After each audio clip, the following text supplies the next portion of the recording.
fellowship in the summer of 2004. Thank you. I first joined our fellowship in the summer of 2004 and remains an engaged member.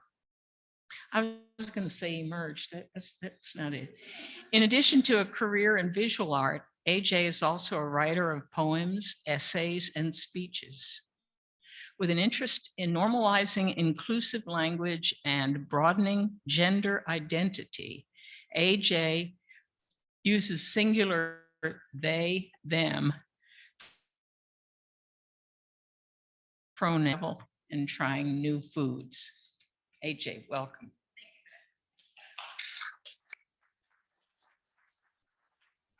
Good morning, and thank you for sharing your time with me, both in person and on Zoom.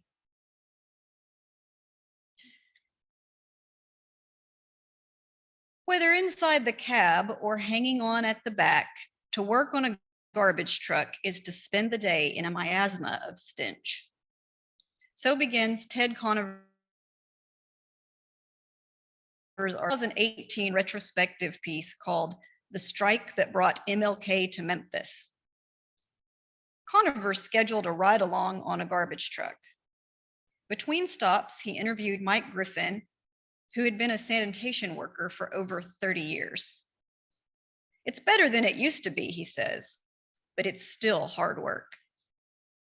Conover reminds the readers that in the 1960s, sanitation workers were not employees, but laborers. They carried open tubs of garbage to the truck, 55-gallon drums that would leak onto their shoulders. And that was because people didn't use plastic bags then. Made me think a little more charitably on plastic bags. The workers had no uniforms and no place to wash up after work. Their plight eventually did become an inflection point of American history, but that deserves more than just a quick digression.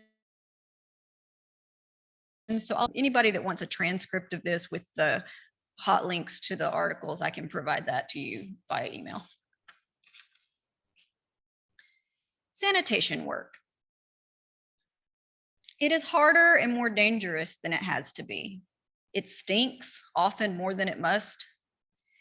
Nevertheless, mainstream colonial societies take for granted that someone will remove it from sight and smell. In both literal and metaphorical ways, people must deal with own. Imagine starting your day clean and fresh. Desiring to go out and earn an honest living, you rise very early and head to work. But along the way and throughout the workday, you encounter everyone's trash. Sometimes you get lucky and it doesn't get on you at all. You just catch a nauseating whiff as you nudge past it. Sometimes it spills on you. You sigh in disappointment and could have been worse relief and carry on. Sometimes it poison trash identified with it. Sometimes you're crushed by the machinery of it. Who among us have been annoyed, soiled, maimed, or even killed by the combination of thoughtless and malicious habits of society? How do we make it everyone's problem, as it should be, then sort out, reduce, and recycle all this trash? We all have mental garbage, stereotypes, fear-centeredness, animal impulses, rage, etc. Like trash, it's a jumble. But underneath the foul clutter, we surmise, or at least pretend, that there's something more cohesive, clean, and natural, a soul. Years back, Cheryl Henry brought our attention to a quotation from Parker J. Palmer's A Hidden Wholeness, The Journey Toward an Undivided Life. I'll read it now.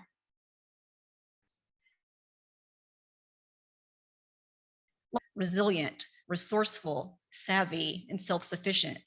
It knows how to survive in hard places. I learned about these qualities during my bouts with depression. In that deadly darkness, the faculties I had always depended on collapsed. My intellect was useless, My emotions were dead, my will was impotent, and my ego was shattered. But from time to time, deep in the thickets of my inner wilderness, I could sense the presence of something that knew how to stay alive, even when was my tough and tenacious soul. In any society, that was the end of the quote. In any society, the higher up people's trash rolls downhill. In ours, who is releasing that torrent, intentionally or not? And whose souls are most often in flight from that avalanche, running for the shelter which Palmer called deep thickets of inner wilderness? A few mercifully allowed us undisturbed audiovisual of Reverend Karen Hutt's address to the UU General Assembly. Her genius in isolating the concept of fugitivity reminded me simultaneously of two things. The first was that Parker Palmer quote, which, by the way, you cannot immediately find by typing "the soul is a rabbit." It may hop through inner thickets, but it wasn't that on the nose. My other recollection was a song I had played over and over in the mid-90s. Penned by the Indigo Girls, the folk singing duo Amy Ray and Emily Saliers, who both identify as lesbian, this song begins, "I'm harboring a fugitive, a defector of a kind, and she lives in my soul and drinks of my wine, and I'd give my last breath to keep us alive. Are they coming for us with cameras or guns? We don't know which, but we gotta run. And you say, so hide yourself for me." At times, the song refers to an illicit romantic encounter on the beach. Quote, "I stood without clothes, I danced in the sand, I was aching with freedom, kissing the damned. I said, remember this as how it should be." But the first stanza seems much more to be about whether it is safe to come out as one's authentic self or not. Both options are perilous, and either way, assimilate into or appease the dominant group. Terms like code switching and passing and intersectionality become relevant. I'll share another line from Fugitive. "Now it's coming to you. The lessons I've learned won't do you any good. You've got to get burned. Well, the curse and the blessing, they're one and the same. Baby, it's all such a treacherous game." For a species like Homo sapiens, life, when a member cannot note, both safety and belonging are vital. But for the victims of society's trash, these needs may be at odds.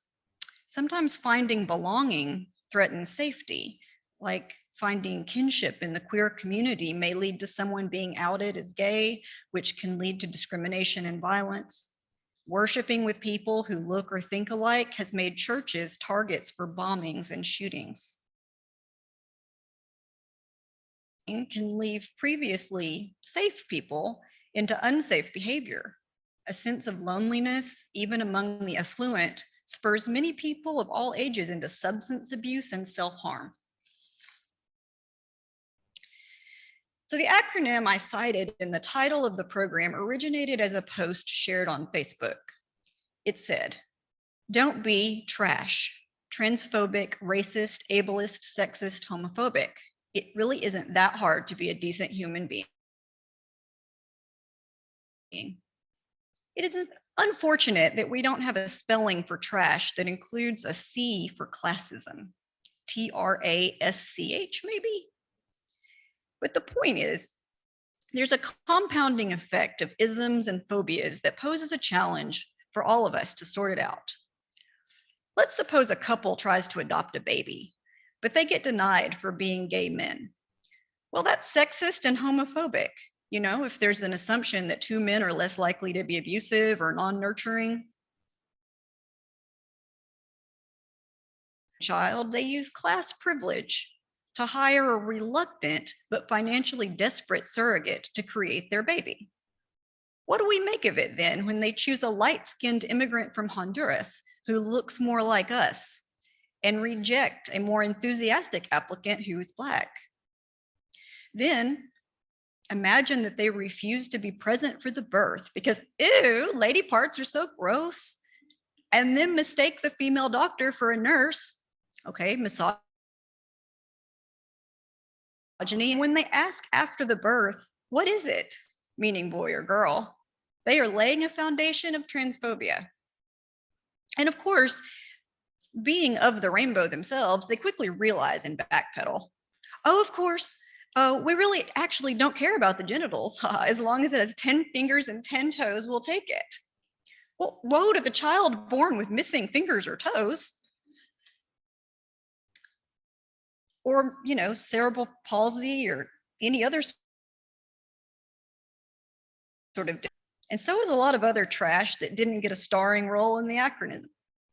We perpetuate a lot of confusing messages about whether sex is good or bad, what body parts are allowed to be large and on whom, if America is getting better or worse, and who gets the credit or the blame.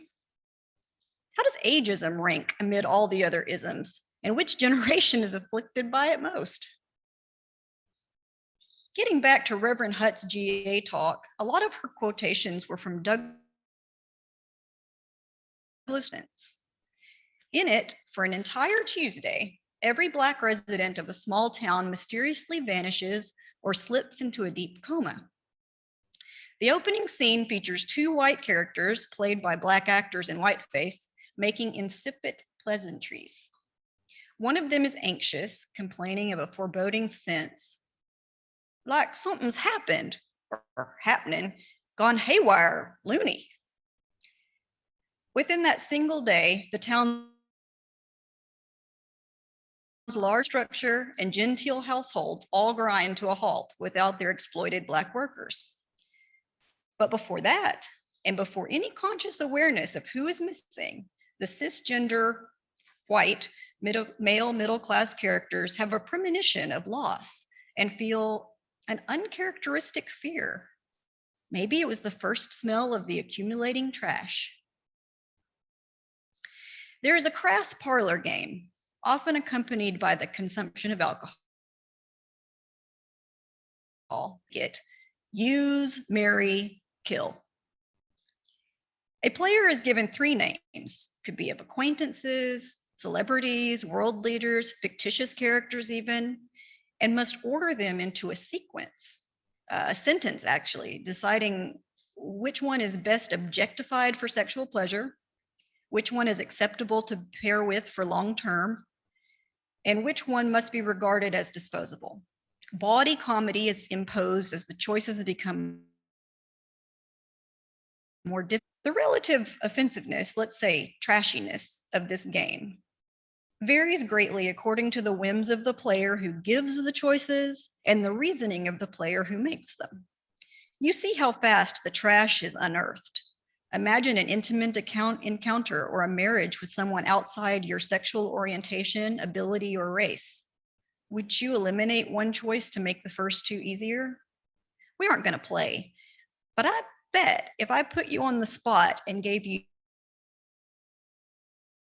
blue or green, I think the game would take on a completely different tone than if I offered Mother Teresa, Malcolm X, and Tammy Duckworth. The game is mainstream enough that I've even seen it referred to for any 3 choices. Use, marry, kill, meatloaf, tacos, pizza. Now, lest you think my talk has gone completely off the rails, let's think about the story we were told in school called Western civilization. In this history, and futile to resist. Who was empowered and expected to propose marriage? Who got killed in conquests for land, power, and conformity? Use, marry, kill is a real life game that shaped our world. But what if all the exploited people disappeared, like in the day of absence? Or even more dramatic, what if the only 3 people in the world were you and your 2 buddies? Would you still want to play? famous work, No Exit, which concludes with a pessimistic declaration, hell is other people. But what if we could play something else? What if instead of use, marry, kill, we played befriend, support, respect? In no particular order, I give you 3 new names. One of these people was born as early as 1930, and one of these people was born as recently as 1992, because I'm trying not to be ageist here. Nicole Nelson, better known under her social media handle, Black Forager. Alexis publishes videos that teach how to forage for wild edible plants.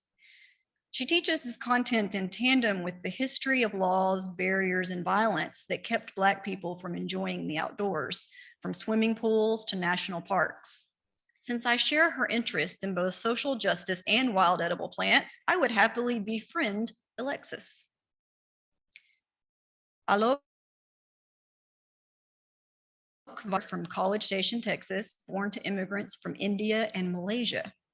Alok is also a graduate of Stanford University, a performance artist, and a media personality. Alok is gender nonconforming, trans feminine, hairy, and uses singular they pronouns. I have been a fan of theirs for a long time and have previously supported them with a book purchase. Hosky Benelli is a Dene,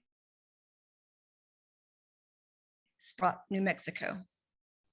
At the age of 22, he went blind within a matter of weeks from retinitis pigmentosa, and in despair over the life-changing new reality, turned to alcohol.